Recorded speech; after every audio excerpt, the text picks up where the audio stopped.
Let me see how the repair is.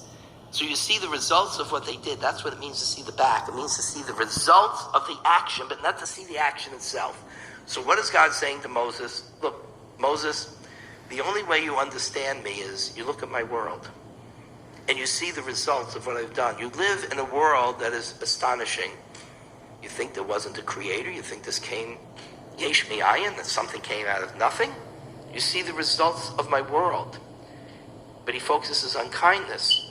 And he's saying, when you look and you see kindness, you know that I was there. You know that my messengers were there. You know that my partners were there because they brought kindness into the world. So Moses, as you look through the world, and what's that rock? That narrow cleft in the rock is all of us. None of us get to see the whole world. We see a little piece of the world. Our family, our friends, our community.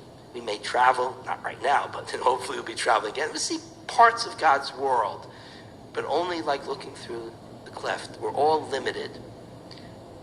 When we see goodness in the world, you've just seen the presence of God. You've sensed it. The results of God, the results of partnership with God. It's kind of like when you go to the beach and there's nobody there, but you see footprints. What do you know?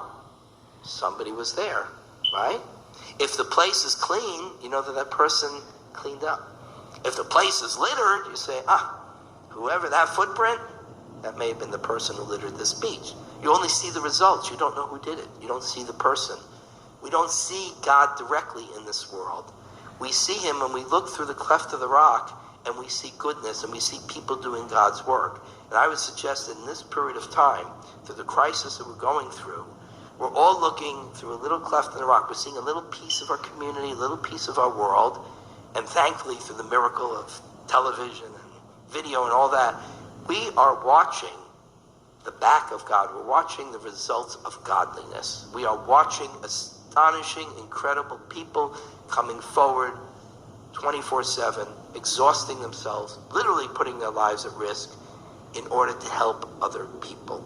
When you see in New York, when they go out in the streets at a certain hour every day and they applaud the nurses and the doctors and all the workers in the hospitals, we're watching the back of God. We're watching the results of godliness.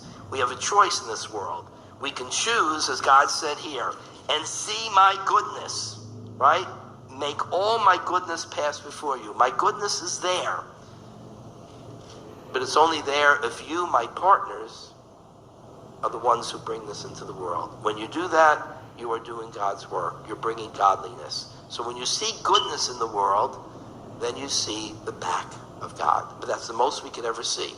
We'll never see God directly. We'll only see the results of God's creation, the results of God's teachings, and most of all, the results of our partnership with God. If we are good partners with God and we bring goodness into the world, then we have a sense of the presence of God. It's the same thing with when we travel and we see an incredible place. You go and you see an unbelievable waterfall, or you go and you see the Grand Canyon, or you go to Israel and you see the Dead Sea, this incredible creation that actually gives life-giving chemicals. That's the odds. It's called the Dead Sea, but we get life-giving chemicals from it and minerals. We didn't see it created. All we saw is the result. So that's the back of God. So when you look at those incredible places, you can only conclude one thing. There's an amazing creator out there. And that's the best we can do. Today we're seeing through goodness and kindness, we're seeing the results of God. That's all that Moses could see. If that's all Moses could see, then certainly it's all that we're able to see. So we spend this time looking for goodness, looking for kindness, looking for people who are partners with God, bringing goodness and kindness and healing into this world.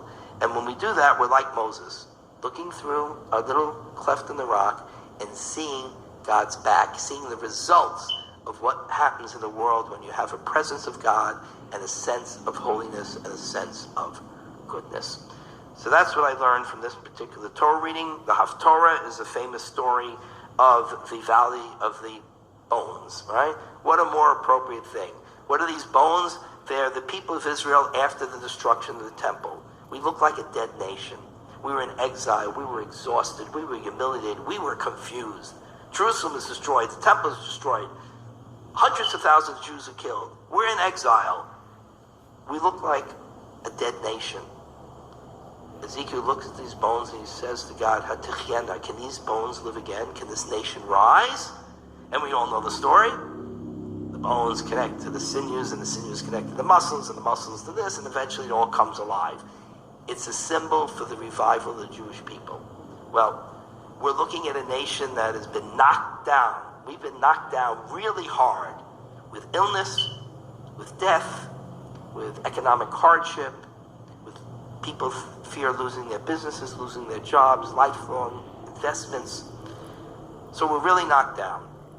So we ask that question: Can this nation revive itself? And all the nations around the world that are suffering.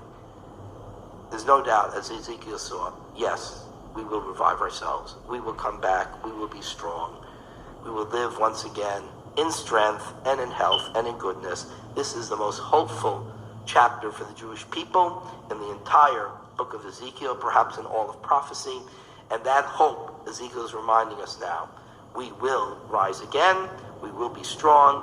We will be a compassionate, strong, healthy, and vibrant nation once again, just as the Jewish people were revived even after a greater devastation, an exile and the slaughter of hundreds of thousands. We rose up then. We rose up after the Holocaust. As a people, America rose up from a civil war that took 500,000 Americans, the greatest devastation our country ever faced, much worse than World War II. Of course, much, much worse than this would be. We came back from a depression, the worst depression that ever faced modern civilization in 1929, and we will come back from this even quicker and even stronger. Ken Yeh Ratzon, may this be God's will, and we all say Amen. So let's say that prayer for those who are ill now. Keep in mind all the people who are ill, not only from this virus, but our friends and family who suffer other illnesses, who are in need of healing.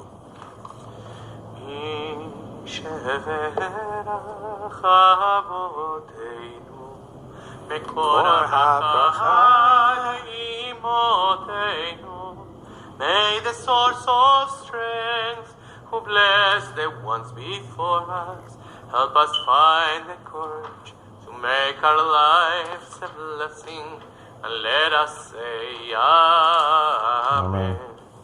Misheverach imoteinu mekor habracha laboteinu. Bless those in need of healing with refuah shelema, the renewal of body, the renewal of spirit.